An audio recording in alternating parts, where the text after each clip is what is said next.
Hello दोस्तों, मैं हूं आपका दोस्त प्रबल और एक बार फिर से आप सभी का स्वागत करता हूं अपने चैनल दार्शनिक भारत में। दोस्तों, आज हम जिस कॉन्सेप्ट पे बात करने जा रहे हैं वो लेबनिज का मोनाड कॉन्सेप्ट है, यानी चिदणुवाद। परीक्षा के दृष्टिकोण से ये बहुत ही ज़्यादा महत्वपूर्ण बिंदु है और इसे हमें बहुत अच्छे तरीके से तैयार करना है। ठीक है, लेबनिज में जो क्वेश्चन आते हैं तो सीधे सीधे मोनाड थ्योरी पे आ जाते हैं, या फिर जो डेकार्ट हैं, स्पिनोजा हैं और लेबनिज हैं, इन तीनों की द्रव्य की जो परिभाषा है उस पर आ जाएगा कि इनकी द्रव्य की जो परिभाषा इन लोगों ने दी है उनमें क्या अंतर है। ठीक है, उसकी व्याख्या जो है आ जाती है। तो आज हम इस पर बात कर लेते हैं, मोनाड्स पर, लेबनिज का चिदणुवाद। हमने अब तक इस दर्शन में, इस बुद्धिवादी दर्शन में क्या समझ लिया है, हम एक नज़र उस पर डाल लेते हैं, उन चीज़ों पर जो हमारे इस वीडियो के लिए ज़रूरी हो सकती हैं। डेकार्ट द्वैतवादी हैं, वो चित्त और अचित्त दो प्रकार के द्रव्यों को स्वीकार करते हैं। वे कहते हैं कि चित्त जो है उसमें विचार की शक्ति होती है, ठीक है, विचार का गुण होता है, और अचित्त जो होता है उसमें होता है विस्तार। ठीक है ना, इस तरह से। और जो स्पिनोजा हैं तो इस तरह से जो डेकार्ट हैं वो द्वैतवादी हो जाते हैं, और स्पिनोजा जो हैं वो कैसे हैं, अद्वैतवादी हैं। स्पिनोजा कहते हैं कि everything is God, God is everything and everything is God. तो वे इसलिए अद्वैतवादी हैं क्योंकि वे द्रव्य को क्या मानते हैं, जैसे कि शंकराचार्य ब्रह्म को एकमात्र सत्य मानते हैं, वैसे ही यहाँ पर वो द्रव्य को भी एक मानते हैं स्पिनोजा, वह है ईश्वर। और कहते हैं जो कुछ भी आप इस संसार में देखते हो वह सब कुछ ईश्वर है। ठीक है, तो इस संसार के मूल में क्या है, ईश्वर। तो सब कुछ वही ईश्वर को मानते हैं। तो ये एक ही तत्व को स्वीकार करते हैं, एक तत्ववादी हैं और अद्वैतवादी भी हैं, क्योंकि वे ईश्वर के सिवा किसी भी दूसरी चीज़ को स्वीकार नहीं करते। लेबनिज जो हैं, लेबनिज इन दोनों के ही विचार को जो है वो अस्वीकार कर देते हैं। वे कहते हैं कि इन दोनों की ही, यानी कि डेकार्ट की और स्पिनोजा की दोनों की ही जो परिभाषाएं हैं सब्सटेंस की, वो द्रव्य को पूरी तरह से परिभाषित नहीं कर पाती हैं, तो वे सही व्याख्या प्रस्तुत नहीं कर पाते। इसलिए लेबनिज जो हैं वो सब्सटेंस के विषय में अपनी जो है, और यही तो होता है दर्शन में, आने वाला दार्शनिक पहले वाले दार्शनिकों की जो परिभाषाएं होती हैं, जो कॉन्सेप्ट होते हैं, जो उनकी थ्योरीज होती हैं, उनको और ज़्यादा शुद्ध करता है, परिशुद्ध करता है उसको, है ना, और ज़्यादा इम्प्रूव करता है, उनमें सुधार के साथ प्रस्तुत करता है। लेकिन लेबनिज जो थे वो तो डेकार्ट और स्पिनोजा से ज़्यादा अधिक बुद्धिमान दार्शनिक माने जाते हैं, और वे लेबनिज जो थे वो किसी भी एक फील्ड में जुड़े हुए नहीं थे, वो काफ़ी सारी चीज़ों में इन्वॉल्व थे। तो लेबनिज ने इनकी परिभाषाओं को सुधारा और द्रव्य की एक अधिक व्यापक परिभाषा प्रस्तुत की, और उनका जो सब्सटेंस जो है, वो जो द्रव्य जो है वो क्या कहलाया, उन्होंने उसे नाम दिया मोनाड का। ठीक है, या चेतन अणु या चिद अणु, ठीक है, ये नाम उन्होंने दिया है। अब वे क्या कमियां थीं जिन पर लेबनिज को आपत्ति थी, वो यानी कि डेकार्ट, स्पिनोजा आदि से वो द्रव्य की परिभाषा से किस प्रकार असहमत थे, तो हम एक एक करके उन पर थोड़ा सा नज़र डाल लेते हैं, हमारे लिए बहुत अच्छा होने वाला है ये। तो डेकार्ट जो हैं, डेकार्ट से कैसे असहमत थे, डेकार्ट ने क्या कहा है, डेकार्ट ने ये कहा था कि जड़ पदार्थ जो हैं उनमें गुण होता है विस्तार का, यानी कि जड़ पदार्थ जो हैं वो विस्तारित होते हैं, उन्होंने ये कहा। तो यहाँ पर जो लेबनिज हैं उनको ये आपत्ति होती है कि विस्तार जड़ द्रव्य का आप गुण बता रहे हो, तो विस्तार जिसमें भी होता है वह क्या होता है, अवयवी होता है, क्योंकि बिना अवयवों के विस्तार हो ही नहीं सकता।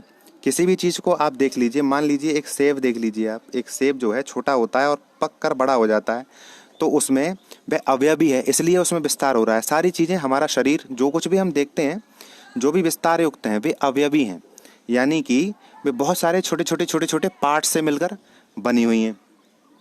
ठीक है, और फिर भी आप जड़ को एक द्रव्य कह देते हो और उसके गुण के रूप में उसका विस्तार आप कह देते हो। तो विस्तार को या जड़ को आप द्रव्य के रूप में ले ही नहीं सकते, क्योंकि यह अवयवी होता है, और जो द्रव्य है उसको अवयवी नहीं होना चाहिए। तो पहला पॉइंट तो ये कहते हैं कि ये जो डेकार्ट जो अपना द्रव्य विचार प्रस्तुत करते हैं उसमें ये जो जिनका द्रव्य जो है वो कैसा है, अवयवी है। अवयवी है तो वह कैसा हो जाएगा, घटकों से बना होगा निश्चित रूप से, और ऐसा द्रव्य जो है वो शाश्वत या पूर्ण या अविभाज्य नहीं हो सकता। ठीक है, उसमें परिवर्तन भी होगा। ठीक है ना, तो इस प्रकार से पहली आपत्ति उन्हें ये होती है कि इनका जो डेकार्ट का जो द्रव्य है वो कैसा हो जाता है, अवयवी हो जाता है। दूसरी बात जो है वो ये है कि डेकार्ट के अनुसार ईश्वर जो है, डेकार्ट कहते हैं कि विस्तार जो है एक ऐसी चीज़ है जिसने सभी चीज़ों को गति और स्थिति प्रदान कर रखी है।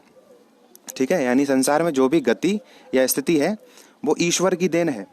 ईश्वर से, यानी कि जो विस्तार है ना, विस्तार से इनको मिली हुई है। अब जब कोई चीज़ गतिशील होती है तो एक लेबनिज ने एक नियम दिया था जिसे कहते हैं सततता का नियम या तारतम्यता का नियम या फिर द लॉ ऑफ कंटिन्यूटी। ठीक है, ये लेबनिज का दिया हुआ नियम है, the law of continuity. Law of continuity ये कहता है कि जो चीज़ जिस अवस्था में है, लेबनिज जो थे फिजिक्स से भी जुड़े हुए थे, तो जो चीज़ सतत जिस अवस्था में है उसी अवस्था में बनी रहेगी। यदि गतिशील है, जैसे गति की यदि बात करते हैं हम, तो यदि हम गतिशील वस्तुओं को देखते हैं तो जो कंटिन्यूटी ऑफ लॉ है उसमें यह है कि चीज़ गतिशील है तो गतिशील ही बनी रहेगी। ठीक है, कंटिन्यूटी की जो लॉ होती है उसके अनुसार ये होता है कि जो कोई भी प्रक्रिया है या कोई भी घटना है वो, या जो कोई भी परिवर्तन है वो सतत रूप से होता है, कंटिन्यूस वे में। जो प्रकृति है वो कभी भी एक अवस्था से दूसरी अवस्था में पहुंचने के लिए जंप नहीं लगाती। ठीक है, तो यदि किसी वस्तु में कोई परिवर्तन होता है किसी भी प्रकार का तो वह सतत रूप से होता है। जैसे कि आप एक बीज से पेड़ को बनते हुए देखते हो, तो बीज से पहले बहुत एक छोटा सा पौधा बनेगा, पौधा फिर धीरे धीरे करके बड़ा होगा, फिर 2 पत्ते होंगे, 2 पत्ते में फिर 10 पत्ते होंगे, फिर बढ़ता जाएगा, फिर तना निकलेगा। इस तरह से एक क्रम है इसमें। ठीक है, यानी कि यह कंटिन्यूटी को फॉलो कर रहा है, ये सततता को फॉलो कर रहा है। ठीक है, तो इसमें निश्चित सोपानों से गुजरना होता है। ठीक है, अब यहाँ पर क्या कह रहे हैं कि कोई चीज़ गतिशील है तो उसे गतिशील ही बना रहना चाहिए इस नियम के अनुसार, और यदि कोई चीज़ विराम अवस्था में है तो विराम अवस्था में बना रहना चाहिए। लेकिन हम गतिशील वस्तुओं को रुकते हुए देखते हैं, रेस्ट में आते हुए देखते हैं। जो मोशन में है उन्हें चीज़ों को रेस्ट में आते हुए देखते हैं। तो एक बात तो निश्चित है, ये गति या स्थिति आती किससे है? विस्तार से। विस्तार से तो आती है।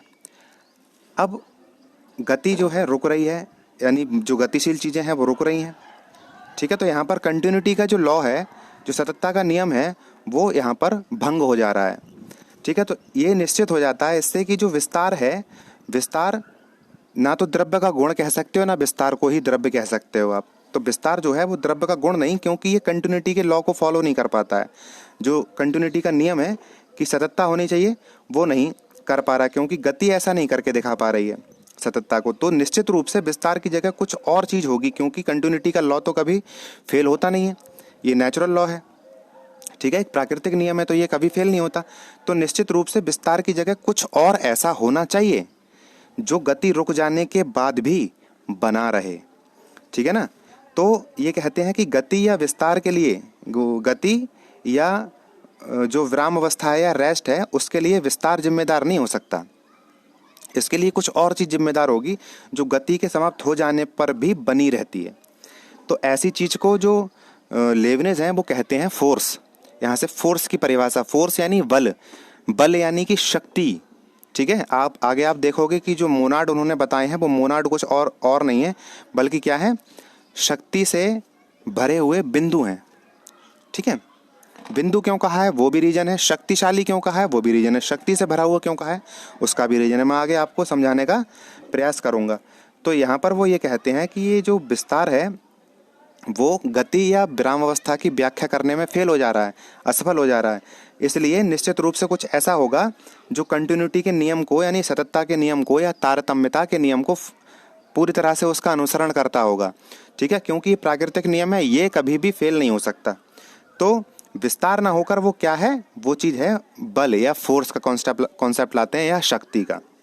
तो उन्होंने यहाँ पर ये कह दिया कि विस्तार द्रव्य का गुण नहीं हो सकता किसी भी हाल में, क्योंकि ये गति और स्थिति की व्याख्या ही नहीं कर पा रहा ठीक से, और कंटिन्यूटी के लॉ को, जो सततता का या तारतम्यता का नियम है, उस पर ये खरा नहीं उतर रहा। ठीक है, तो इस तरह से वो डेकार्ट से असहमत हो जाते हैं। इसमें देखिए थोड़ा सा आपको समझने में परेशानी हो सकती है, क्योंकि ये जो लेबनिज की मोनाडोलॉजी है ये थोड़ी सी टेढ़ी खीर है। ठीक है, लेकिन ज़्यादा नहीं, आपको समझ में आएगी अगर आप थोड़ा सा ध्यान दोगे तो। स्पिनोजा से क्यों असहमत हैं? तो आपने डेकार्ट से किस प्रकार असहमत थे वो आप समझ लिए। अब उन्होंने एक बात वहाँ बता दी कि निश्चित रूप से विस्तार की जगह कुछ ऐसी चीज होनी चाहिए जो सततता के नियम को पूरी तरह से निभाए, ठीक है। और वो ऐसी चीज होनी चाहिए, उस उन्होंने कहा फोर्स, उसको फोर्स यानी शक्ति कहा है। अब शक्ति शब्द का आगे इस्तेमाल होगा, इसे आपको ध्यान में रखना है, ठीक है।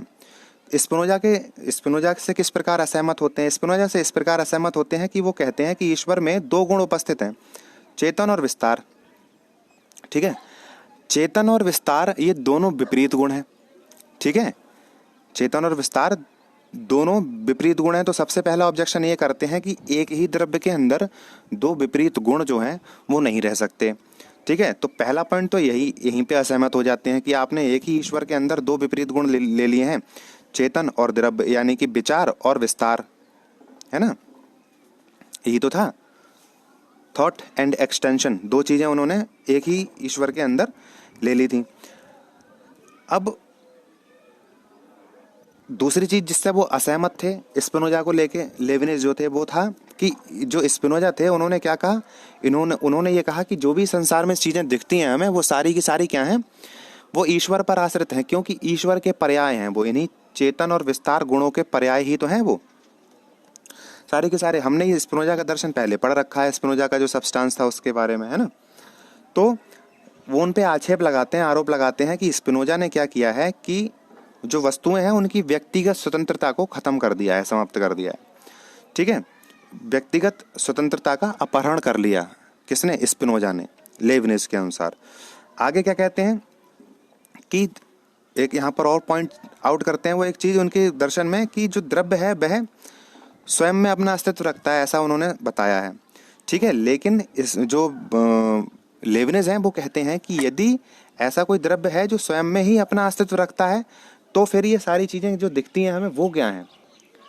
जिसका स्वयं में ही अस्तित्व होगा या स्वयं से ही अस्तित्व होगा, फिर बाकी सारी चीजें जो हैं वो क्या हैं, ठीक है। यानी कि ये सीमित चीजों की, जो फाइनाइट चीजों की जो चीजें हम देखते हैं, ईंट पत्थर मकान घर मनुष्य से कुत्ता बिल्ली, सारी चीजें, इनकी व्याख्या करने में स्पिनोजा जो हैं वो लेविनिज के हिसाब से कैसे हो जाते हैं? असफल हो जाते हैं। तो लेविनिज के दर्शन में भी वो वहाँ पर आपत्ति अपनी दर्ज कराते हैं। तीसरा जो है वो परमाणुवादियों, मैंने बताया था कि जो प्री सोक्रेटिक फिलोसफर्स हैं या प्रकृतिवादी दार्शनिक जो हैं, जिन्हें हम सुकरात से पहले पढ़ते हैं, उनमें जो 5 स्कूल हैं, अंतिम स्कूल जो है परमाणुवादियों का है, एटोमिस्ट का। एटोमिस्ट ने क्या माना है? एटोमिस्ट ने माना है कि बहुत छोटे छोटे परमाणु यानी कि एटम जो हैं वो द्रव्य है, और ये जो एटम हैं वो कैसे हैं? भौतिक मतलब भौतिक बिंदु हैं ये। भौतिक बिंदु मानी सामग्री, पदार्थ से बने हुए हैं ये, ठीक है। और ऐसा ही विज्ञान में माना जाता है कि जो परमाणु होते हैं वो एलिमेंट्री पार्टिकल से मिलकर बने होते हैं। विज्ञान भी इस चीज को मानता है, ठीक है। मतलब विज्ञान भी एटम को कैसा मानता है? मैटेरियल, ठीक है। कैसा मानता है? सामग्री, पदार्थ से बना हुआ, ठीक है। और ये जो छोटे छोटे एटम होते हैं या परमाणु होते हैं, यही मिलकर सारी चीजों की रचना कर देते हैं संसार में, हम देखते हैं। तो यहाँ पर परमाणुवादियों से इसलिए वे नाखुश हो जाते हैं लेविनिज कि वो एटम एक ऐसी चीज को जो भौतिक है, यानी कि जो मटेरियल चीज है, जैसे कि रेत का कण होता है, इस तरह की, है ना, पदार्थ से बना हुआ है, तो उसको उन्होंने द्रव्य कह दिया है। अब एक बात ये सोचने की है, लेविनिज कहते हैं कि ये तो एक पदार्थ से बना हुआ है, तो इसे तो आप तोड़ सकते हो, यानी ये विभाजित हो जाएगा, क्योंकि ये मटेरियल से बना हुआ है। संसार में जितनी भी छोटी से छोटी, सूक्ष्म से सूक्ष्म चीज जो किसी पदार्थ से निर्मित है, उसको आप अनंत तक सूक्ष्म करते जाओगे, अनंत तक उसे विभाजित किया जा सकता है। जैसे कि विज्ञान में जो एटम होता है, एटम भी पहले ये परिभाषा थी कि परमाणु जो है वो अविभाज्य होता है, लेकिन आगे विज्ञान ने सिद्ध कर दिया कि एटम जो होता है उसके अंदर भी एलिमेंट्री पार्टिकल्स होते हैं और उसका भी विभाजन संभव है। वह एटम भी, यानी विज्ञान में एटम भी विभाजित हो सकता है, लेकिन परिभाषा आज भी वही पढ़ी जाती है परमाणु की, कि परमाणु जो है वो अति सूक्ष्मतम कण है जो विभाजित ना किया जा सके और अधिक विभाजित ना किया जा सके, ठीक है। लेकिन एटम जो है वो तो मैटेरियल है एक तरह से, जो लेविनिज वो कहते हैं। तो इसको तो निश्चित रूप से अनंत भागों तक आप, क्योंकि मैटर से बना हुआ है, तो अनंत भागों तक इसे आप तोड़ते जाओगे, यानी कि ये विभाजित है। और द्रव्य जो है वह अविभाज्य होता है, यानी द्रव्य को आप विभाजित नहीं कर सकते, ठीक है। अब यहाँ समझने की बात है, उन्होंने ये कहा है कि मैटर से बना हुआ है, इसलिए चाहे कितना भी छोटा हो जाए ये एटम, कितना भी अति सूक्ष्म हो जाए, आंखों से दिखाई भी ना दे, माइक्रोस्कोप से भी ना दिखाई दे, यदि मैटर से बना हुआ है तो ये विभाजित होता जाएगा, ये विभाज्य है फिर तो। लेकिन द्रव्य जो है वही द्रव्य हो सकता है जो अविभाज्य हो। ठीक है, अब इन तीनों की बात में जो जो उन्होंने चीज़ों को नकारा है, जिन जिन चीज़ों पर आपत्ति दर्ज कराई है, यदि उन सबको ध्यान से देखा जाए तो लेविनिस के जो द्रव्य है, लेविनिस का जो सब्सटेंस है, उसकी पृष्ठभूमि तैयार हो जाती है कि लेविनिस जो हैं वो किस चीज़ को द्रव्य कहना चाह रहे हैं। सबसे पहले ही कहते हैं कि द्रव्य जो है वो एटम की तरह भौतिक परमाणु नहीं हो सकता। भौतिक परमाणु यानी कि मटेरियल से बना हुआ नहीं हो सकता वो। ठीक है, ये एटोमिस्ट, क्योंकि एटोमिस्ट के विषय में उन्होंने यही कहा कि वो एटम को मानते हैं, एटम मटेरियल से बना हुआ है, मैटर से बना हुआ है, इसलिए बस विभाजित हो सकता है, तो इसलिए द्रव्य नहीं है। तो पहली बात तो लेविनिस जो है वो इस चीज़ को लेंगे कि उनका जो द्रव्य होगा वो एटम की तरह किसी सामग्री पदार्थ से ना बना हो, यानी कि भौतिक ना हो। तो निश्चित रूप से पदार्थ से नहीं बना होगा तो क्या होगा, किसी शक्ति चीज़, केवल शक्ति से बना होगा, किसी भी यानी फोर्स से, है ना।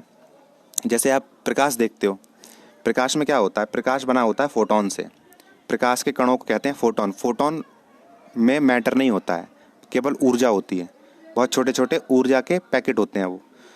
ठीक है, तो जैसे कि फोटोन है, ऐसा कुछ होना चाहिए, तभी अगर मैटर से बनाओगे तो फिर तो वो एटोमिस्ट की तरह हो जाएगा, फिर उसमें फिर आपत्ति आ जाएगी कि वह विभाज्य हो जाएगा। ठीक है, तो यह ऊर्जा से बने हुए कोई चीज़ हो सकती है जो टूटे ना आगे।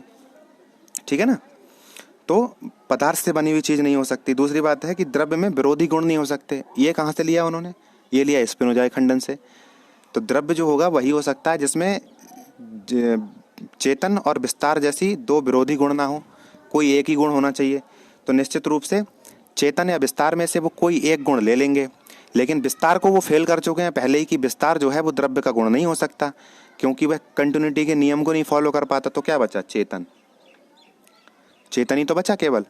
ठीक है, तो यहाँ से ये पता चल गई कि सबसे पहली लाइन से ये पता चल गई कि पदार्थ से बने हुए नहीं होंगे, मैटर से बने हुए नहीं होंगे, तो यानी कि ऊर्जा, शक्ति या बल से बना हुआ कुछ होगा उनका द्रव्य, और वह कैसा होगा, चेतन होगा। दूसरी बात ये होनी चाहिए, है ना। खंडन से हम निकाल रहे हैं ये सारे निष्कर्ष, यानी लेविनिस के द्रव्य की पृष्ठभूमि तैयार कर रहे हैं। और फिर द्रव्य की व्यक्तिगत स्वतंत्रता होनी चाहिए, ये उन्होंने स्पिनोजा से कहा था कि स्पिनोजा ने सारी चीज़ों को ईश्वर पे आश्रित बना दिया, पर्याय कह के, है ना। तो उन्होंने सारी चीज़ों की जो स्वतंत्रता है वो छीन लिए। तो लेविनिस का द्रव्य निश्चित रूप से व्यक्तिगत रूप से स्वतंत्र होना चाहिए। ठीक है, यानी वह व्यक्तित्वपूर्ण होना चाहिए। ठीक है, अपने आप में कुछ विशेष धारण करने वाला होना चाहिए। ठीक है, अगली बात, द्रव्य में परिवर्तन की शक्ति उसके अंदर ही होनी चाहिए। ठीक है, द्रव्य की व्यक्तिगत स्वतंत्रता यानी कि व्यक्तिगत रूप से स्वतंत्र वही तो हो सकता है जो सब कुछ करने के लिए स्वयं में सामर्थ्य जिसके पास हो। तो उनका द्रव्य कैसा होना चाहिए, जिसमें परिवर्तन या कुछ भी उत्पन्न करने की शक्ति स्वयं के अंदर, उसके खुद के अंदर हो। अगर शक्ति के लिए किसी और पे आश्रित होगा तो वह भी आश्रित हो जाएगा पर्यायों की तरह। ठीक है ना, तो द्रव्य जो है वह परिवर्तन की उसके अंदर खुद ही शक्ति होनी चाहिए। यानी द्रव्य को कैसा होना चाहिए, शक्ति संपन्न, यानी शक्ति उसके अंदर, यानी शक्तिशाली होना चाहिए। ठीक है, ये हमारे निष्कर्ष केवल उनकी जो जिन जिन चीज़ों को उन्होंने खंडन किया उससे निकल के आ गए। इससे हमारी क्या समझ में आ गया कि जो द्रव्य है वो कैसा होना चाहिए, एक तो ऊर्जा से या शक्ति से या बल से, यानी मैटर को छोड़ के बाकी किसी चीज़ से बना हो सकता है। फिर एक बात और समझ में आ गई कि चेतन होना चाहिए, सही है, जड़ नहीं होना चाहिए, और वह स्वयं में शक्ति संपन्न होना चाहिए। और बिल्कुल इन्हीं आलोचनाओं के आधार पर मोनार्ड की परिभाषा जो है वो लेविनिस तैयार कर देते हैं। लेविनिस कहते हैं द्रव्य केवल और केवल वही है जिसके अंदर कुछ कार्य करने की शक्ति हो, यानी वह अपने अंदर शक्ति धारण करता हो कुछ करने की। ठीक है, तो क्रियाशील शक्ति से संपन्न होना चाहिए, यानी द्रव्य जो है वह क्या है, क्रियाशील शक्ति से संपन्न हो और जो व्यक्तित्व पूर्ण हो, यानी इंडिविजुअलिटी उसके अंदर हो, है ना। तो व्यक्तित्व पूर्णता उसके अंदर हो, व्यक्तित्व यानी कि प्रत्येक द्रव्य जो हो द्रव्य जो हो वो अपने आप में कैसा हो, स्पेशल हो, कुछ विशेष धारण करने वाला हो, व्यक्तित्वपूर्ण हो, ठीक है, औरों से अलग हो, ठीक है, औरों से उसमें भेद हो, इस तरह से। तो उसके अंदर सब क्रियाशील शक्ति और इस व्यक्तित्वपूर्णता का अर्थ क्या है और स्पष्ट आगे कर देंगे, लेकिन परिभाषा हमारी किस तरह से तैयार हो जाती है, इन दोनों चीज़ों को शामिल कर दीजिए कि क्रियाशील शक्ति से संपन्न विशेष यानी कि व्यक्तित्वपूर्ण विशेष, ठीक है, ही द्रव्य है। क्रियाशील शक्ति से संपन्न यानी कि क्रियाशील शक्ति यानी कि उसके अंदर शक्ति होनी चाहिए, यानी वह शक्तिशाली होगा, ठीक है, और विशेष होगा। अब इन दोनों का अर्थ समझ लेते हैं। क्रियाशील शक्ति से संपन्न होने का अर्थ है कि द्रव्य जो है उस कुछ भी करने की शक्ति उसके अंदर हो, यानी क्रिया करने की शक्ति जो है, कोई कार्य करने की शक्ति वह अपने अंदर धारण करता हो। और व्यक्तित्व से संपन्न होने का अर्थ यानी इंडिविजुअलिटी का अर्थ क्या है कि द्रव्य अपनी कुछ विशेषताओं से युक्त होना चाहिए, उसके अंदर अपनी विशेषताएं होनी चाहिए जो उसे औरों से अलग कर दें, ठीक है। और ऐसे द्रव्य को उन्होंने क्या कहा है, लेविनिज ने, चिदणु या मोनाड या चेतन अणु, ठीक है। इसे वैसे तो बहुत सारे नाम दिए गए हैं, ये एक फोटो आप देख सकते हो, ये बिंदु हैं, वैसे तो ये थोड़ा मैंने बड़ा करके बनाया तो आपको दिखेगा, लेकिन बिंदु के बराबर होते हैं ये। बिंदुवत चीज को ही आप विभाजित नहीं कर सकते, सीधी बात ये है, क्योंकि लेविनिज के जो द्रव्य है उसकी एक खास बात ये भी होती है कि वह अविभाज्य होता है, ठीक है, इंडिविजिबल। आप उसको डिवाइड नहीं कर सकते, आप उसको बांट नहीं सकते, आप उसको तोड़ नहीं सकते, उसका किसी भी तरह से विभाजन जो है वो संभव नहीं है, ठीक है। तो यह क्या है, बिंदु, इसीलिए उनको बिंदु कहा है, चिद बिंदु भी कहते हैं, ठीक है, इनको बिंदु और चिद अणु इसलिए अणु कहा है इनको, ताकि इन्हें अविभाजित या अविभाज्य जो है कहा जा सके, बनाया जा सके, ठीक है। तो मोनाड जो हैं वो कैसे हैं, बिंदुवत हैं। मोनाड जो हैं या चिदणु जो हैं या चेतन अणु जो हैं, उनमें क्या होता है, वे क्या हैं, ये संख्या में अनेक हैं, ठीक है, असंख्य ये हैं। तो इसका मतलब क्या हुआ, ये द्रव्य को संख्या में कितना मान रहा है, असंख्य। तो लेविनिज जो है वो कैसे हो गए, बहुतत्ववादी, एक नहीं माना, दो नहीं माना, बहुतत्ववादी। कैसे हो गए, बहुतत्ववादी, बहुत सारे तत्वों को स्वीकार करने वाले, यानी प्लूरलिस्टिक फिलॉसफर हो गए ये, सही है। तो ये जो है द्रव्य को संख्या में कितना मानते हैं, अनेक मानते हैं। मोनाड जो है वो संख्या में कितने हैं, अनेक हैं। और ये कैसे हैं, विश्व की इकाई है। विश्व की इकाई का मतलब क्या है यहाँ पे, कि जगत की रचना इन्हीं छोटे छोटे आंखों से ना दिखने वाले अति सूक्ष्म मोनाड से हुई है, जो बिंदु रूप हैं, ठीक है। तो इसे विश्व की इकाई कहा है, ठीक है। और ये कैसे हैं, बिंदु रूप हैं, और बिंदु रूप होने के कारण इनमें कोई अवयव नहीं है, ठीक है, एक पॉइंट जैसे हैं। ये कैसे हैं, पॉइंट जैसे, पॉइंट आप रेत का कण देखोगे, मैं रेत का कण, किसी भी यहाँ पे कोई संदर्भ नहीं है रेत के कण का, ठीक है, लेकिन फिर भी मैं इस्तेमाल कर रहा हूँ, आप उसे इससे जोड़कर ना देखें उसे।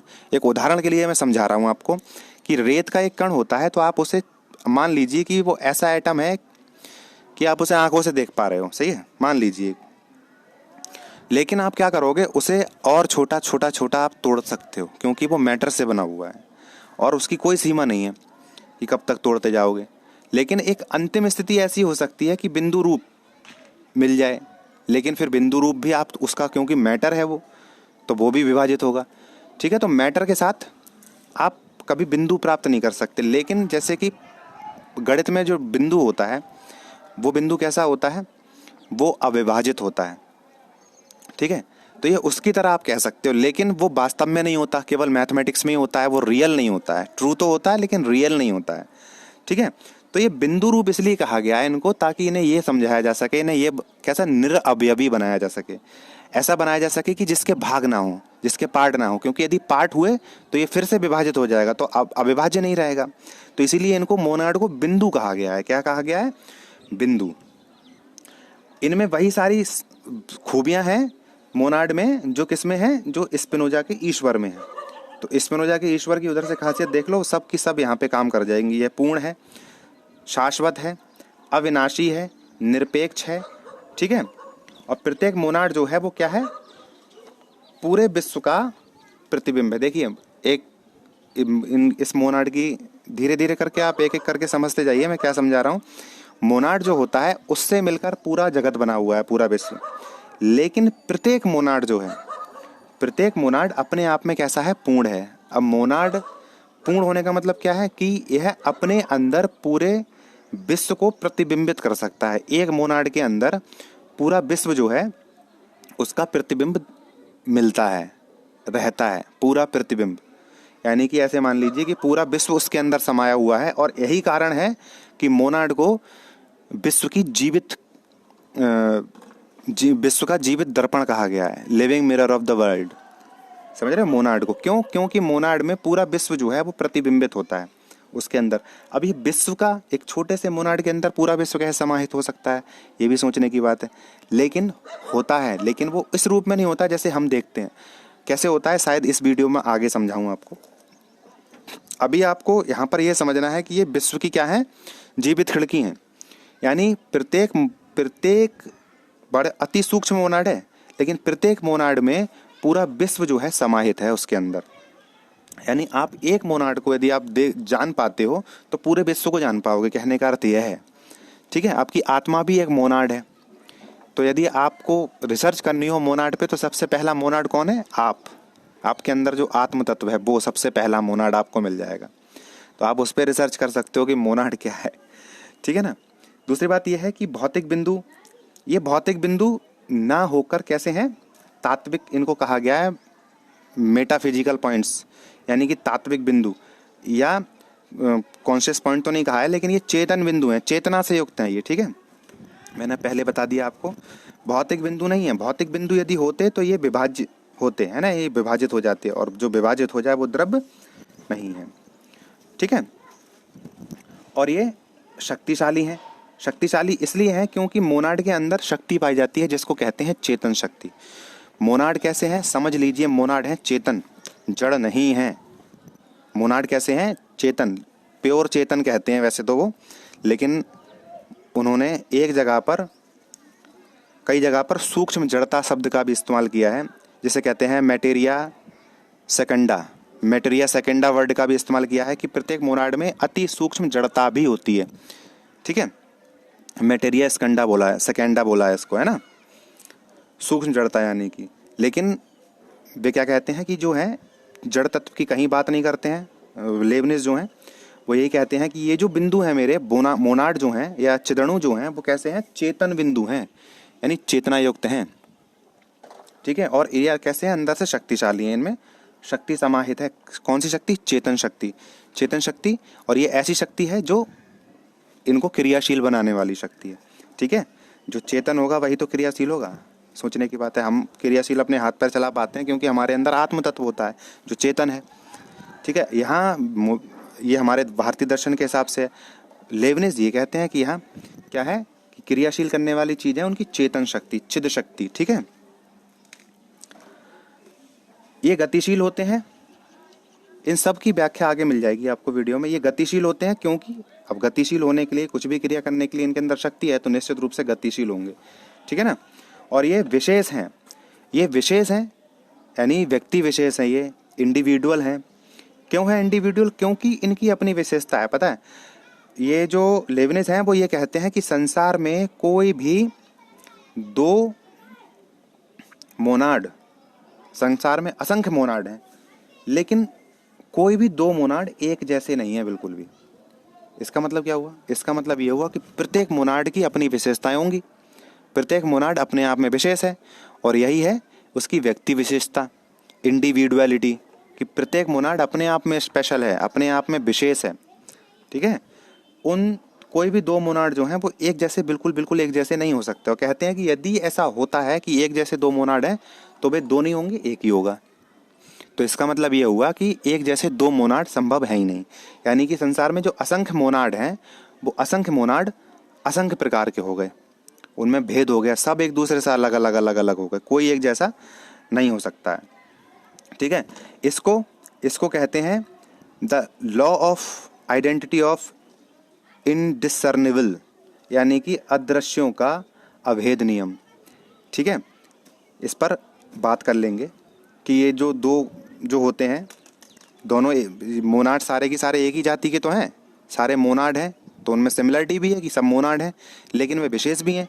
विशेष ऐसे हैं कि सब अलग अलग हैं, उनकी सब की अपनी विशेषताएं। आगे आप देखोगे कि ये विशेष क्यों हैं, ये अलग क्यों हैं, एक जैसे क्यों नहीं हैं।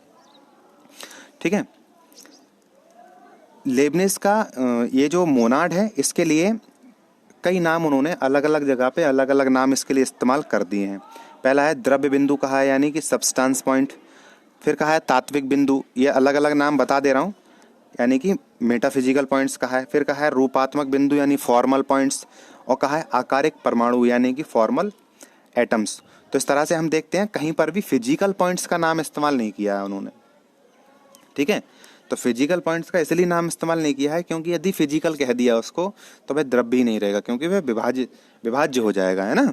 इसलिए उन्होंने कहीं पर फिजिकल पॉइंट नहीं कहा है।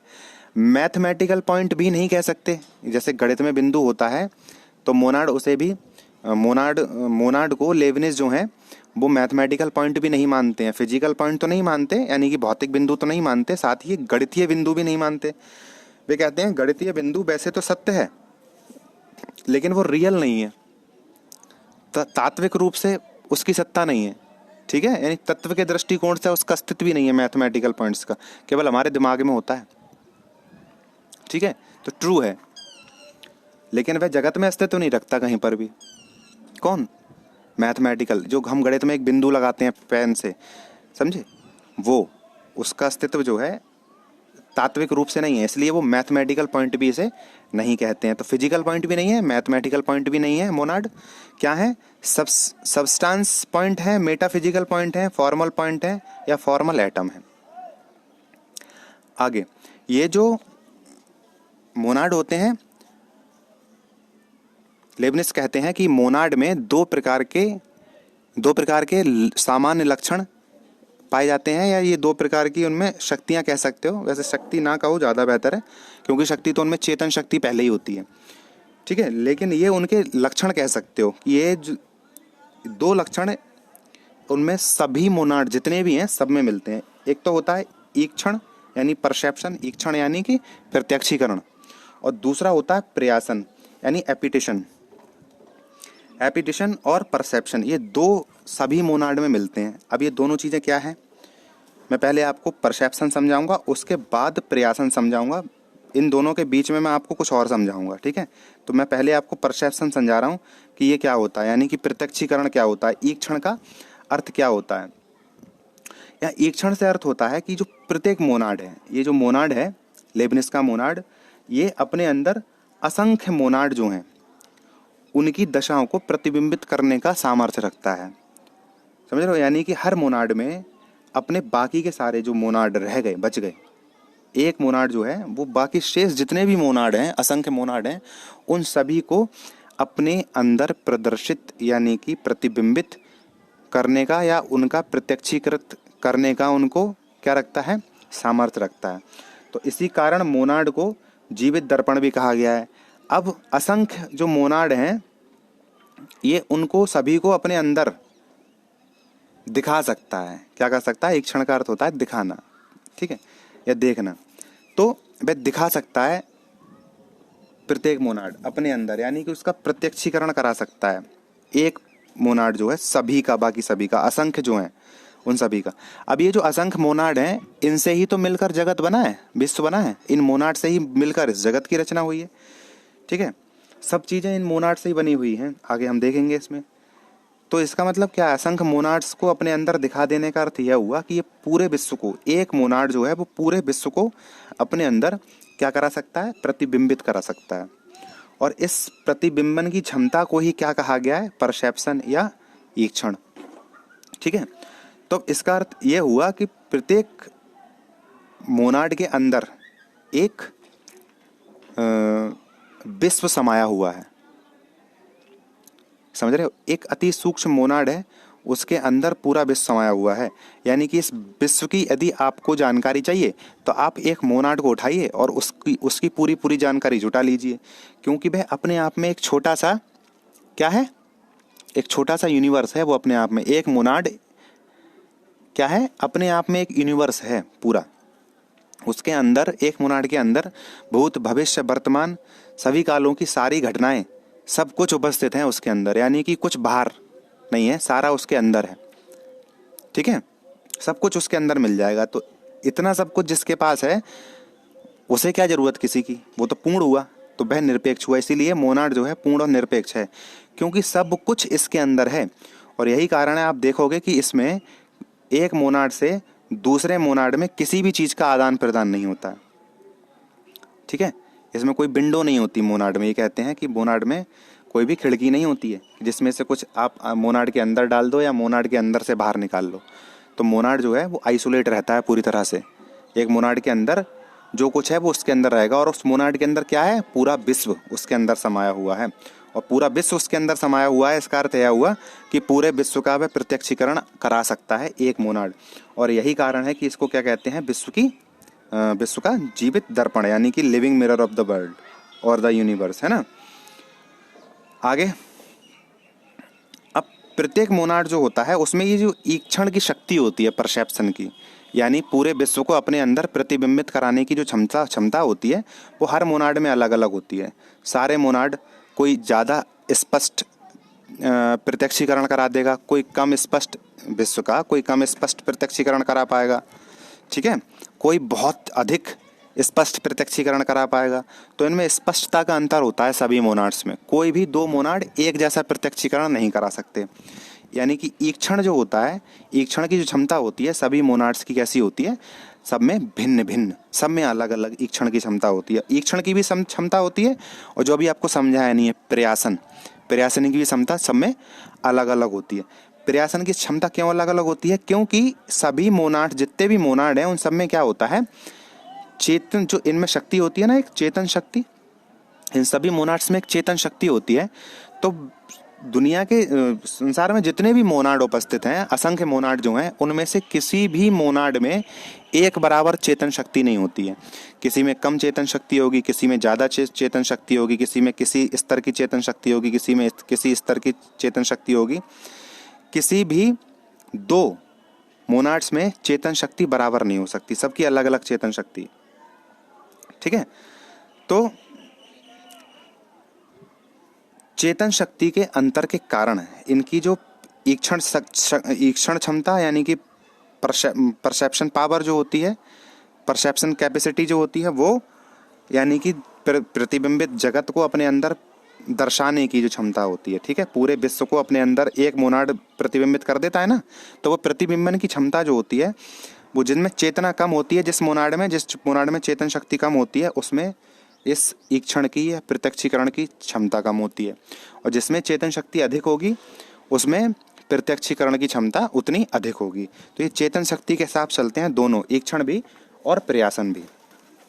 ठीक है, अब यहाँ पर मैं आपको क्या समझाऊंगा, मैं समझाऊंगा चेतना के स्तर। प्रयासन बचा है, प्रयासन बाद में समझाऊंगा। ईक्षण आपको समझ में आ गया। ईक्षण कुछ और नहीं है, बल्कि प्रत्येक मोनाड द्वारा अपने अंदर विश्व को प्रतिबिंबित करना, विश्व की सभी घटनाएं, सभी कुछ विश्व में जो कुछ भी है सबको प्रतिबिंबित कर देना, तीनों कालों को अपने अंदर प्रतिबिंबित कर देना ही क्या है, प्रत्यक्षीकरण या ईक्षण या परसेप्शन। तो अब आप एपिटेशन पढ़ें उससे पहले, यानी कि प्रयासन पढ़ें उससे पहले मैं आपको चेतना, मैंने बताया कि सब में अलग अलग चेतना होती है, तो आप उसे समझ लो थोड़ा सा। पहले मोनाड को असंख्य माना गया है, लेकिन इन सभी में क्या है, चेतना का अंतर। इनमें एक ही शक्ति मिलती है, वह है सिर्फ चेतन शक्ति। इन्हें इसीलिए शक्ति संपन्न कहा गया है मोनाड को, क्योंकि इनमें शक्ति होती है। और कौन सी शक्ति होती है, चेतन शक्ति। और यही चेतन शक्ति जो है वो इन्हें क्रियाशील करने वाली शक्ति है। तो इनके अंदर शक्ति होती है, बाहर नहीं है शक्ति। ये किसी पे शक्ति लेने के लिए आश्रित नहीं है, ये खुद सक्षम है कुछ भी करने के लिए, क्योंकि ये शक्तिशाली है। तो ये अपने आप करने के लिए सक्षम है, किसी के अधीन नहीं है, यानी कि ये क्या है, स्वतंत्र है। और इन्हें स्वतंत्रता दे दी, इन्हें अंदर से शक्ति देने के कारण लेवरेज ने क्या किया, इन्हें अपने अंदर शक्ति दे दी, चेतन शक्ति। तो इसका मतलब क्या हुआ कि इनमें स्वतंत्रता आ गई, किसी पर आश्रित नहीं है। और इसीलिए थिली ने कहा है कि जो लेविनिस थे, उन्होंने जो स्पिनोजा ने पदार्थ का, द्रव्य का अपहरण किया था, वो लेविनिस ने वापस कर दिया, यानी कि उनको मुक्त कर दिया। ठीक है, जो अपहरण कर लिया था स्पिनोजा ने, उसको उनको लेबनिज ने मुक्त कर दिया। ठीक है, अब यहाँ हम समझते हैं कि चेतना के स्तर। देखिए चेतना के स्तर जो हैं सारे मोनाड्स में चेतना का स्तर अलग अलग होता है। चेतना की शक्ति जो होती है वो अलग अलग होती है। इन्हें 5 भागों में विभाजित कर लिया जाता है चेतना की शक्ति के आधार पर, किसमें कितनी चेतन शक्ति है। पहला है अचेतन मोनाड्स। एक ऐसे होते हैं जो अचेतन होते हैं। अचेतन होने का अर्थ, अचेतन कौन होते हैं, जैसे कि ईंट पत्थर। ठीक है, आप निर्जीव कह सकते हो यहाँ पे। अवचेतन यानी कि इनमें जो अचेतन जो होते हैं, देखिए उनमें चेतन, ऐसा नहीं है कि उनमें चेतना है ही नहीं। कोई भी मोनाड ऐसा नहीं है जिसमें चेतन शक्ति ना हो, क्योंकि वो पहले ही कहते हैं, लेविनिस पहले ही कह चुके हैं कि मोनाड शक्तिशाली होते हैं, यानी सभी में चेतन शक्ति होती है। अचेतन का अर्थ आप वैसे मत समझ लेना जैसे अब तक समझा। अचेतन का मतलब जड़, मैटर में कोई चेतना नहीं होती, ऐसा नहीं है। यहाँ पर खास बात यह है कि यहाँ अचेतन में भी चेतना है, जड़ पदार्थ में भी चेतना मानते हैं मोनाड, वो लेविनिस। पहला स्तर होता है अचेतन का, फिर होता है अवचेतन, फिर चेतन मोनाड्स, फिर स्वचेतन मोनाड्स आते हैं, और फिर आते हैं पूर्ण चेतन। पूर्ण चेतन कौन, ईश्वर। अचेतन मोनाड कौन, ये ईंट पत्थर लकड़ी, जिसे हम जड़ कह देते हैं वो। अब इन सभी में चेतना है, लेकिन इनमें चेतना का फर्क है, चेतना के स्तर का फर्क है। क्या फर्क है हम देखते हैं। और एक बात और यहाँ पे आपको बताऊं कि ये जो 5 स्तर हैं चेतना के, लेविनिस ने जो 5 स्तरों की बात की है चेतना के, कि सारे मोनाड जो हैं वो 5 स्तरों में बांटे जा सकते हैं। बिल्कुल वैसे ही हमारे भारतीय दर्शन में, यानी कि उपनिषद जो हैं, तैत्तिरीय उपनिषद, उसमें एक खंड आता है। ये तैत्तिरीय उपनिषद जो है, इसमें 3 अध्याय हैं, और जो सेकंड वाला अध्याय है उसका नाम है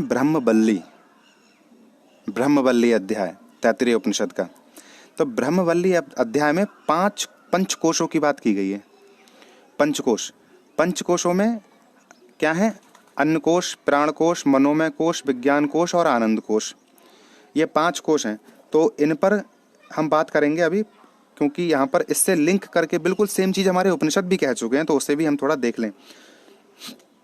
अन्नकोश यानी जड़ पदार्थ हमारा। देखिए ये जो 5 कोश हैं, ये मानव शरीर की बात करते हैं कि मानव शरीर जो है वह 5 इन कोशों का क्या है, मिश्रण है। और दुनिया में जो कुछ चीज़ें हैं वो इन्हीं कोश में से किसी कोश में समाहित है। लेकिन मनुष्य जो है वो इन 5 कोशों को धारण करने वाला है। 5 कोश उसके पास होते हैं, मनुष्य के पास, और बाकी सारी चीज़ें जो हैं वो इनमें से किसी कोश को धारण करती होंगी या कुछ कोशों को धारण करती होंगी। ठीक है, अब हम बात करते हैं कि ये क्या है, फिर हम ये चेतन अचेतन समझ लेंगे। तो देखिए जो सबसे अधिक चेतन हिस्सा है वह है आत्मा। अन्न कोश क्या है, यह है हमारा शरीर, जड़ पदार्थ बाहर का, ये हमने देखा था अभी। ये यहाँ पर जो अन्न कोश है, अचेतन से किसकी तुलना करी गई है, यहाँ पे आप देख लो। अचेतन को किससे जोड़ा है, अन्न कोश से। अवचेतन को किससे, प्राणकोश से। प्राणकोश यानी जिससे हम सांस ले पाते हैं। ठीक है, मनोमय यानी कि जब हमारा मन से हम अनुभव लेना शुरू कर दें। ठीक है, जैसे कि ईंट पत्थर पदार्थ जो होते हैं वो केवल अन्नमय कोश से निर्मित हैं। ठीक है, मनुष्य में 5 चीजें हैं, अन्नमय कोश भी है, प्राण भी है, मन भी है उसके पास अच्छा बुरा फील करने का, प्राण सांस लेने के लिए, प्राण जो पेड़ पौधे होंगे, पेड़ पौधों की यदि हम बात करते हैं तो उनमें अन्नमय कोश होगा, उनमें पेड़ जो पौधे वगैरह होते हैं तो उनमें जो पदार्थ जिससे निर्मित होते हैं, ये मैटर है, ऐसे मान लीजिए आप। अन्न में, अन्न क्या है, अन्न क्या है, मैटर। और प्राण यानी उनमें श्वास लेने के लिए भी जो चीज़ है वो, तो यहाँ पौधे तक आ जाएंगे। और मनों में 3 होंगे तो पशु श्रेणी पहुँच जाएगी। 3 कोशों को धारण करता है पशु। चारों ये हैं जो हैं, 5 जो हैं वो धारण करता है हमारी मनुष्य, जो हम हैं वो।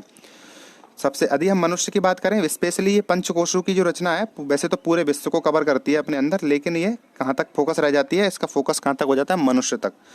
अंदर होता है ब्रह्म या आत्मा, सबसे अंदर, यानी कि यह क्या है, पूर्ण आनंद में स्थिति है, आनंद में कोश का स्तर है ये। ठीक है, 5 कोश हैं हमारे पास। आनंद में कौन है, ये आत्मा। ये विज्ञान में कोश है, इसके बाहर वाला,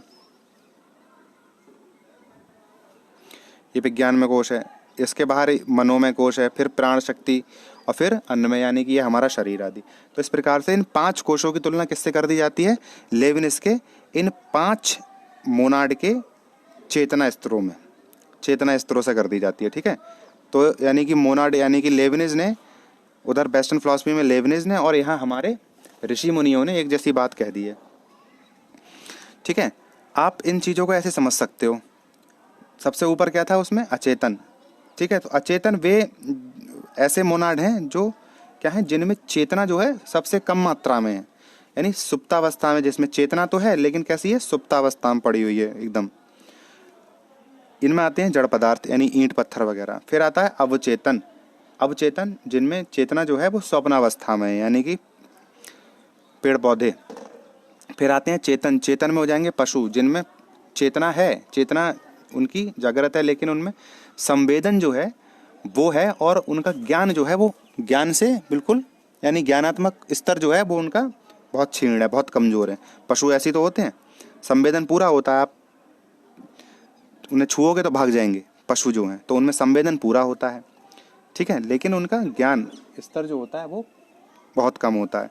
स्वचेतन स्तर होता है मनुष्य का।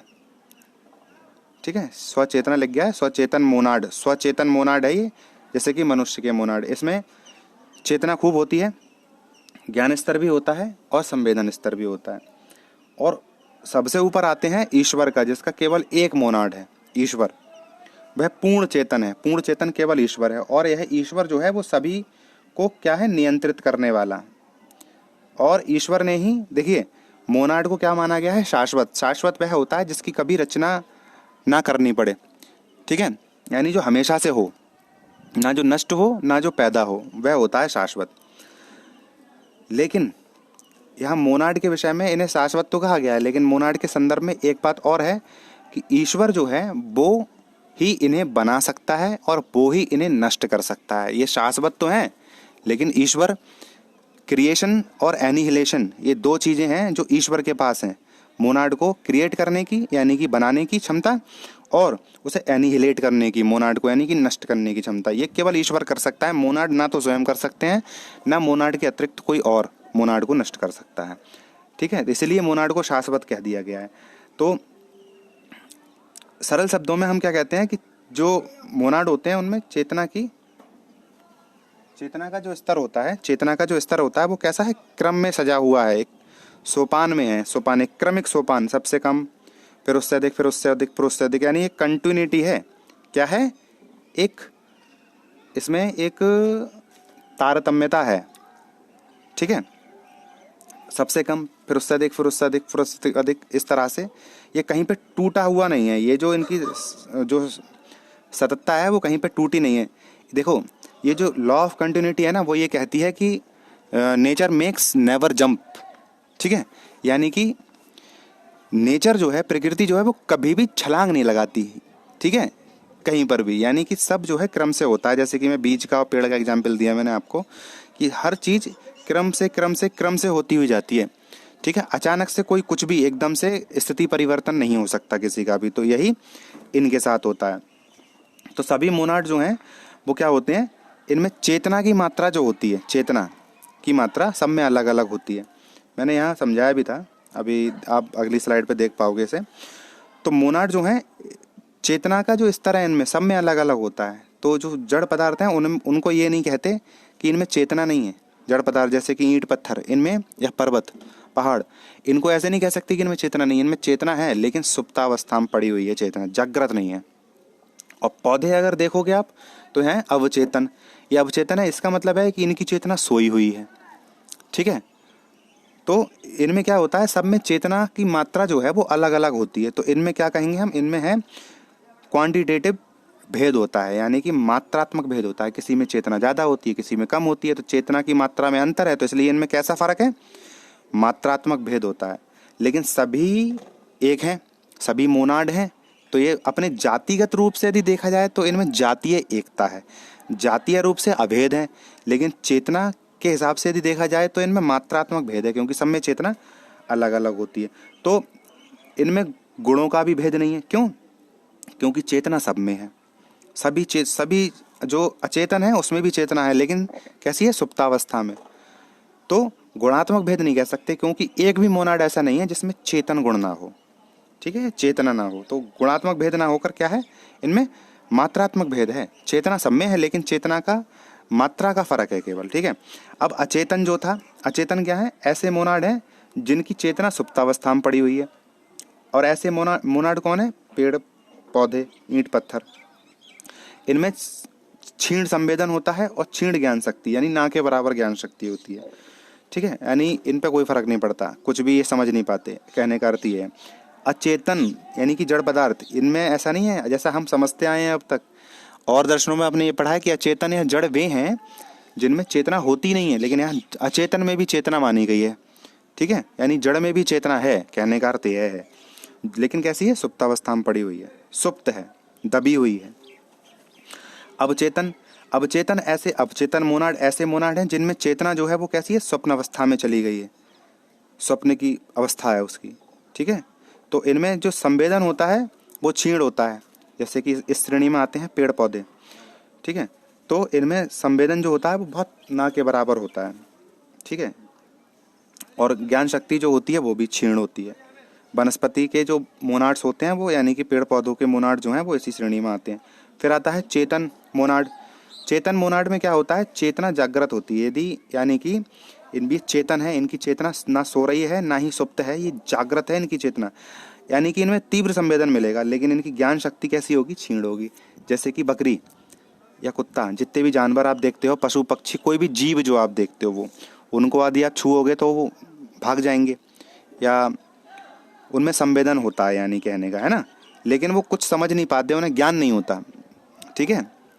तो इसलिए उनमें जो ज्ञानात्मक स्तर होता है वो काफ़ी उनका नीचे होता है, जो चेतन होते हैं उनमें। फिर आता है स्वचेतन। स्वचेतन जिनकी चेतना जागृत होती है, तीव्र संवेदन होता है और ज्ञानात्मक स्तर सबसे ज़्यादा स्पष्ट होता है इनका, सही है। इन मोनाड का जो ज्ञानात्मक स्तर होता है वो स्पष्टतर होता है, सबसे ज़्यादा नहीं होता है, स्पष्टतर होता है। यानी जो सबसे ज़्यादा स्पष्ट स्तर होता है ज्ञान का, यानी जो सबसे अधिक ज्ञान दाता है, ज्ञाता है, जिसका सबसे अधिक जिसे ज्ञान हो, उससे निचले स्तर का है ये, तो इसका ज्ञानात्मक स्तर स्पष्टतर होता है। इस श्रेणी में आते हैं हम, मानव आत्माएं। और एक और लेबनिज ने कहा है जिनी। जिनी जो होते हैं ना, जिनी, जिन्हें कहते हैं जिंद, ठीक है। अलादीन सीरियल में जो अलादीन वाला कार्टून आता था उसमें एक जिनी दिखाया ना, जिनी, वैसे ही जिनी यहाँ पे ये कह रहे हैं। जिनी यानी कि जैसे अलौकिक, अलौकिक जीव कह सकते हो आप, जिनी। तो जिनी भी इसी कैटेगरी में आता है, ठीक है। तो मानव आत्माएं आती हैं और जिनी आते हैं इसमें कैटेगरी में, ठीक है, स्वचेतन की स्थिति में। फिर आता है पूर्ण चेतन। पूर्ण चेतन केवल एक है, ईश्वर का मोनाड, बस, और कोई नहीं है। और ये जो है इनका ज्ञानात्मक स्तर जो होता है स्पष्टतम होता है, सबसे अधिक स्पष्ट ज्ञानात्मक स्तर किसका होता है, पूर्ण चेतन का, ठीक है। और ये निरंतरता का जो नियम है, कंटिन्यूटी, उसमें क्या होता है, उसके हिसाब से ये एकदम कंटिन्यूसली चलेंगे सतत रूप से। तो इन सभी जो मोनाड होते हैं, इन सभी का कंटिन्यूटी के नियम के अनुसार, सततता के या तारतम्यता के नियम के अनुसार ये सभी की किस ओर बढ़ रहे हैं, ईश्वर की ओर, ईश्वर वाली चेतन स्थिति पाने के लिए। जैसे कि आपने देखा था अरस्तु के दर्शन में, क्या अरस्तु का जो हमने फॉर्म और मैटर पे वीडियो डाला था, उसमें क्या समझाया था कि जो मैटर होता है वो अपने फॉर्म को प्राप्त करने के प्रयास में लगा रहता है लगातार, है, और जो सबसे ऊपर होती है फॉर्म होती है, प्योर फॉर्म की स्थिति जो होती है, उसे प्राप्त करने का प्रयास में लगा रहता है वो। तो ऐसे यहाँ पर सारे के सारे जो हैं वो ईश्वर द्वारा नियंत्रित होते हैं, सारे के सारे मोनाड ईश्वर द्वारा नियंत्रित नहीं कह सकते, मतलब ईश्वर की ओर बढ़ रहे हैं सारे के सारे। इसी को कहते हैं विकास का क्रम। देखिए ये यहाँ पर आप देख सकते हो, ये सारे मोनाड जो हैं वो किस ओर बढ़ रहे हैं, ऊपर की ओर, अपने से आगे वाली चेतन स्थिति को पाने के लिए। और यही विकास है, अपनी जिस चेतन स्थिति में है उस चेतन स्थिति को से अगली वाली चेतन स्थिति में पहुंचने के लिए सब प्रयासरत हैं, लेकिन ये जंप नहीं कर सकते, ठीक है, क्योंकि ये लॉ ऑफ कंटिन्यूटी के अगेंस्ट होगा। तो इसलिए ये इन्हें बीच की, अगर आप इस अचेतन से शुरू करोगे, इस अचेतन वाले स्तर से, तो यह बीच की सभी अवस्थाओं को पार करता हुआ ही इस स्तर तक पहुंच पाएगा कभी। ठीक है, आगे अगली बात होती है जो हमने ईक्षण पढ़ लिया था और फिर उसमें चेतना वाली बात आ गई थी, तो हमने चेतना के स्तर समझा दिया आपको। अब बात आती है प्रयासन की। किसकी बात आती है? प्रयासन की। अब प्रयासन क्या है? तो प्रयासन क्या है?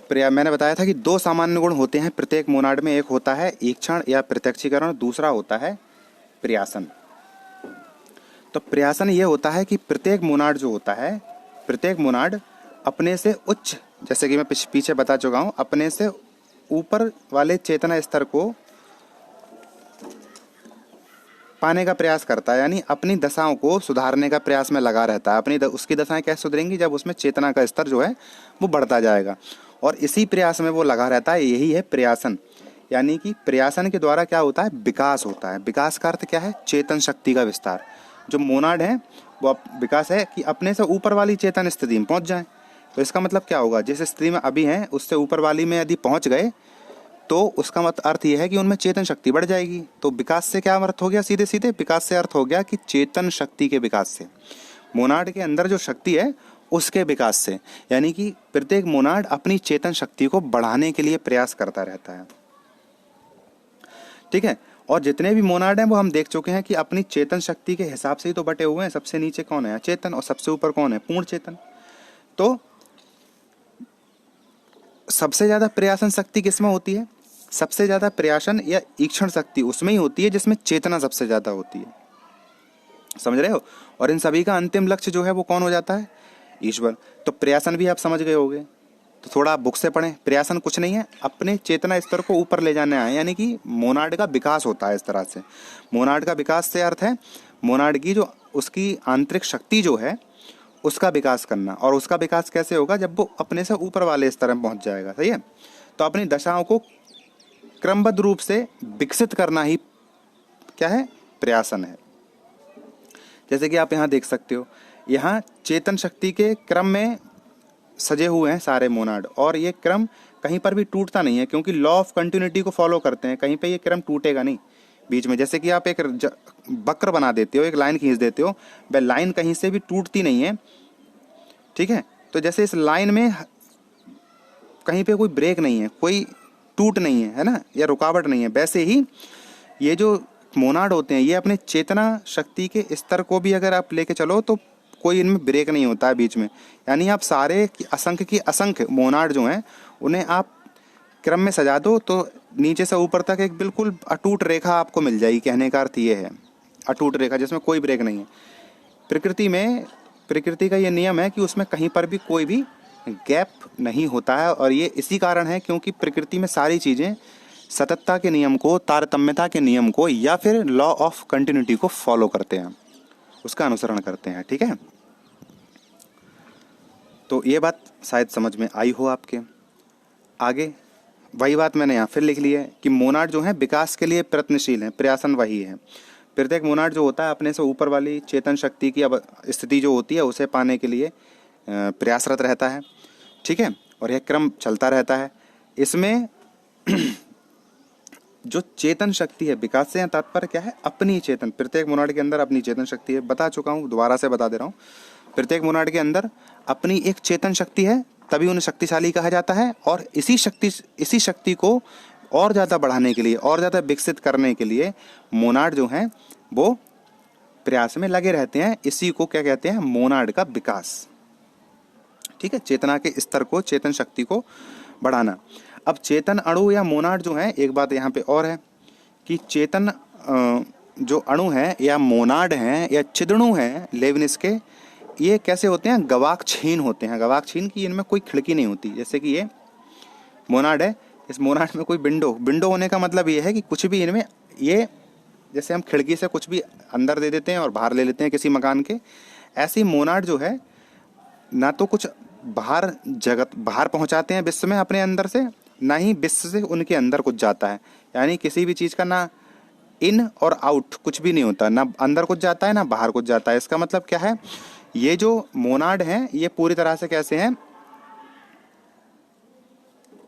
इन्होंने अपने आप को आइसोलेट कर रखा है, किसी के साथ कुछ भी आदान प्रदान नहीं करते हैं। और इसीलिए कहा गया है कि कैसे होते हैं, गवाक्षीण होते हैं। अब बड़ी एक अजीब बात यहाँ पर आती है, जो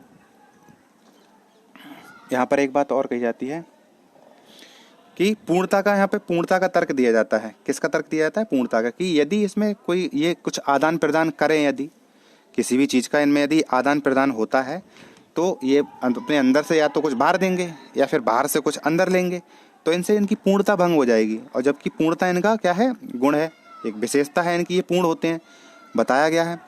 तो ये कैसे हैं? ये पूर्ण होते हैं। और यदि ये आदान प्रदान करने लगे, इनमें कोई विंडो हो, एक खिड़की हो, तो ये कैसे हो जाएंगे? इनकी पूर्णता भंग हो जाएगी। ठीक है जी।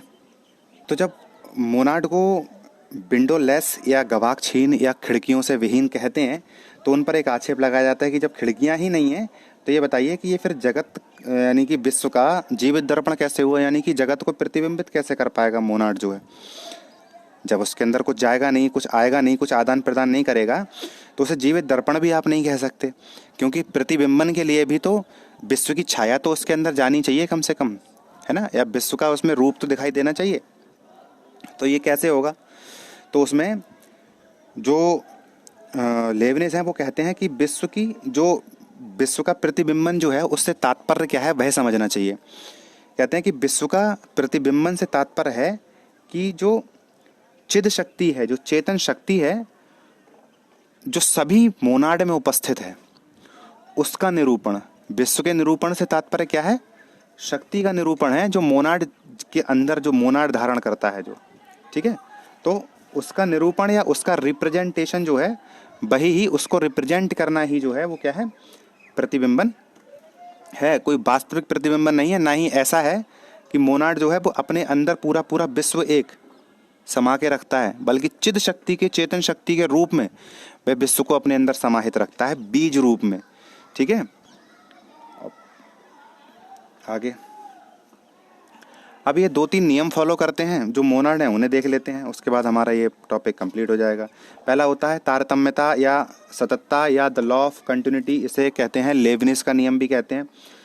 इस नियम में क्या है? इस नियम के अनुसार जो मोनाड हैं, आप उन्हें कम चेतना से अधिक चेतना के क्रम में सजा सकते हो, और ये क्रम जब इस तरह से लगाओगे तो ये सारे सोपानों में बढ़ जाएंगे, और इनमें कहीं पर भी कोई भी ऐसा एक भी गैप नहीं होगा। मतलब क्या कहना चाहे उन्हें कि बीच में कहीं पर भी, जैसे कि यदि आप इन्हें कम से अधिक में यदि आप लगाते चले जाओगे सारे मोनाड्स को, तो ऐसा नहीं है कि कुछ कहीं पे ऐसे मोनाड भी मिले जो यहाँ पे उस स्तर के चेतना से विहीन हो, यानी कि कोई गैप नहीं हो सकता इस तरह का। जैसे यहाँ बीच में आप देख रहे हो, यहाँ कोई मोनाड नहीं है, तो ऐसा कोई गैप नहीं मिल सकता। यानी कि कम से अधिक की तरफ जब आप लगाओगे तो पूरा एक कंटिन्यूटी वहाँ पर बनी रहेगी। ठीक है, चूँकि ये थोड़ा, ये भी मैथमेटिशियन थे और विज्ञान, साइंस, फिजिक्स से भी जुड़े हुए थे, ठीक है, पॉलिटिक्स से भी जुड़े हुए थे, तो इन्होंने अपना यहाँ पर उसको वो लाए हैं। तो कम चेतना से अधिक चेतना वाले जो मोनाड हैं, कम चेतना वाले और अधिक चेतना वाले, इनको आप क्रम में सजा सकते हो। ये कहने का मतलब है कि ये सारे के सारे कंटिन्यूटी को फॉलो, यानी कि सततता को या तारतम्यता को फॉलो करते हैं। अगला नियम आता है कि सादृश्यता का नियम। सादृश्यता यानी कि ये सब एक जैसे होते हैं। मोनाड सारे की सारे मोनाड हैं, असंख्य मोनाड हैं, लेकिन सभी मोनाड हैं, इसलिए वो सारे के सारे सदृश हुए, उनमें एकता स्थापित हो गई, क्योंकि उनमें कोई भी गुणात्मक भेद नहीं है। वो सही है, गुणों में सब एक जैसे हैं, तो उनमें गुणात्मक भेद नहीं, इसलिए सब में सदृश्यता है, सब एक जैसे हैं, सिमिलर हैं, सब सिमिलरिटी हैं। ठीक है, लेकिन इनमें विभेद भी है, भेद भी है इनमें। भेद कैसे है?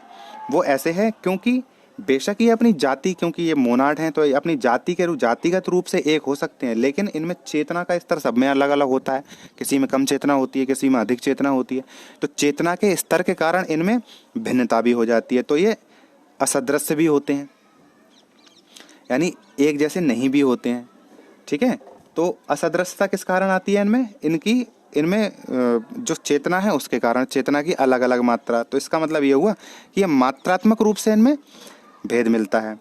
ठीक है, चेतना की मात्रा भिन्न होने के कारण ही मैंने आपको पहले बता दिया कि इनमें ईक्षण या प्रत्यक्षीकरण यानी कि परसेप्शन, या फिर व्यक्तिगत विकास जो होता है, इनका व्यक्तिगत विकास यानी कि प्रयासन जो है उसकी क्षमता भी इनमें अलग अलग होती है। ठीक है, इसी चेतना के कारण।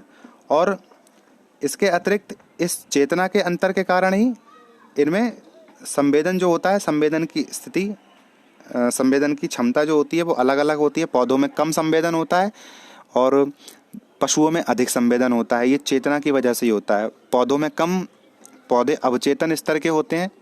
पौधों के मोनाड जो होते हैं वो कैसे होते हैं? अवचेतन मोनाड। और पशुओं के मोनाड जो होते हैं वो होते हैं चेतन मोनाड। आपने पीछे देखा था। तो इनमें संवेदना का भी फर्क होता है और ज्ञानात्मक स्पष्टीकरण का भी फर्क होता है।